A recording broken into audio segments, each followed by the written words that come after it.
بیوی اگر جو ہے وہ راشن وغیرہ شوہر سے چھپا کر اپنے گھر والوں کو، بھائی وغیرہ کو، بہن کو، کسی کو دیتی ہے تو کیا یہ شوہر کے ساتھ اور بچوں کے ساتھ زیادتی؟ یہ تو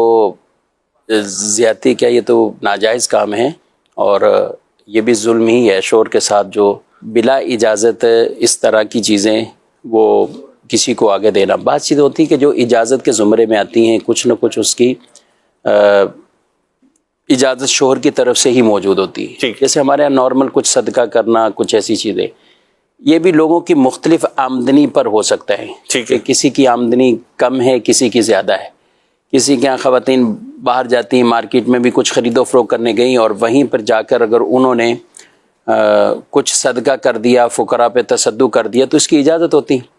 لیکن ہر ایک کو ایسا نہیں ہے کہ ان کو اس طرح کی اجازت ہو۔ تو جتنی لمٹ ہے، جتنی پرمیشن ہے وہ تو کر سکتی۔ ٹھیک ہے، گھروں میں اس طرح نارمل ہوتا نہیں ہے یہ کہ سامان اٹھا کر کہیں دینا۔ جیسے کئی مہمان جاتے ہیں تو اپنے گھر میں کوئی چیز ہوتی ہے تو وہ لے کے چلے جاتے ہیں، کچھ کھانے پینے کی چیز بھی لے کے جاتے ہیں،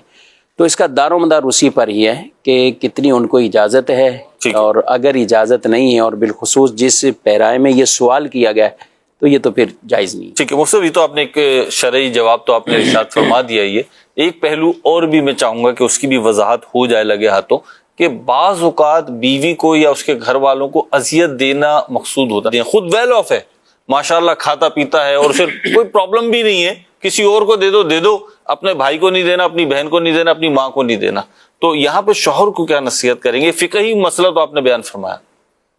یہ کہ جو فقہی مسئلہ آپ نے بیان کیا نا، وہ اس تناظر میں بیان کیا ہے کہ اگر شوہر کا مال ہے اس کو چھپا کر کہیں دینا ہے، ٹھیک ہے، تو وہ تو جب تک اجازت نہیں ہے تو اس کو نہیں دیا جا سکتا۔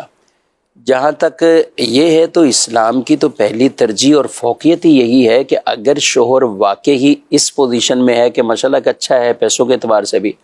اور اس کے ارد گرد چاہے اس کے بہن بھائی ہیں یا اور کوئی قریبی رشتہ دار ہیں کہ وہ اس حالت میں ہیں، تو اس کو تو چاہیے کہ وہ ادھر ادھر اگر خرچ کر رہے ہیں تو اپنے رشتہ داروں پر زیادہ کریں۔ بلکہ ایک حدیث پاک بھی ہے کہ اس آدمی کا صدقہ ہی اللہ قبول نہیں فرماتا جو اپنے قرابت داروں کو چھوڑ کر آگے صدقہ کر رہا ہوتا ہے، یعنی جس کا صدقہ ہی قبول نہ ہو رہا ہو، اس وجہ سے کہ وہ اپنے قرابت دار کو چھوڑ دیتا ہے۔ کہ بعض اوقات اتنے ہیں قرابت دار کہ وہ محتاج ہیں، ہر طرح کی پریشانیوں میں بھی ہیں، لیکن ان کو چھوڑ کر آگے صدقات کرتے ہیں۔ اس سے زیادہ ثواب تو اس کا ہی ہے نا کہ ڈبل ثواب حاصل کریں کہ آپ اپنے رشتہ داروں کو دیں، تو جس میں صلہ رحمی کا بھی ثواب آپ کو حاصل ہو جائے، صدقے کا بھی ثواب حاصل ہو جائے۔